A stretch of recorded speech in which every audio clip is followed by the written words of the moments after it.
God created mankind in his own image. He created them male and female in the image of God.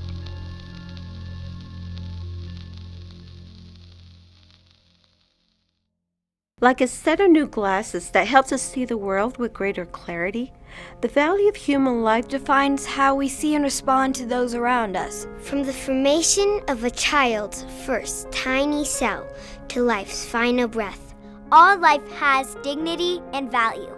Because each and every one of us is made in the image of God. And that is why, when we talk about being pro-life, it's not just about a political issue. It's a worldview. It's a life view. It's a way of looking at each human life that transcends culture, class, race, age, and opinion, knowing that we are all uniquely created in the image of God.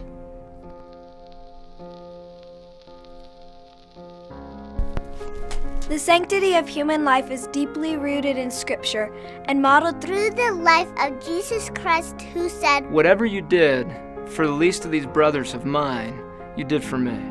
When we begin to see others as God sees them, we're moved to care more deeply about those created in His image, and we will live each day in a way that honors our Creator. We won't see the Scriptures as mere words, but as commands to express His heart through our actions.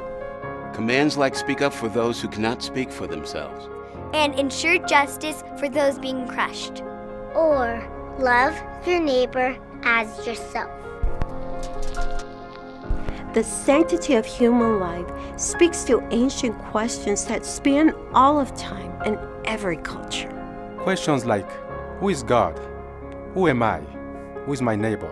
Jesus responded to those questions with the story of the Good Samaritan, who saw another man who was broken and bleeding. And instead of looking the other way as others had, he stopped and cared for that man, even at great cost to himself. Jesus said, "Go and do likewise."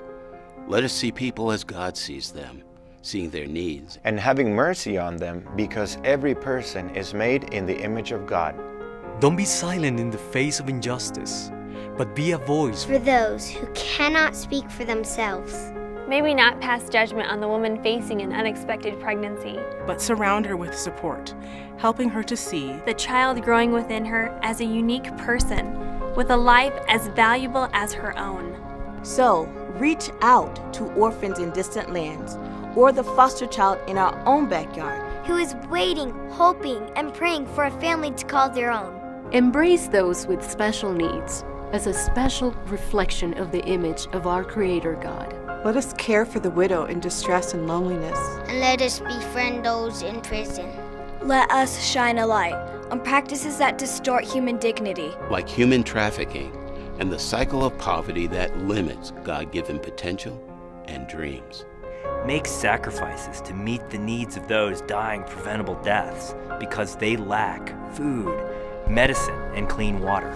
Let us rejoice in the image of God, as expressed through various skin colors and ethnic traditions, refusing to tolerate racist attitudes that mock the one that created us.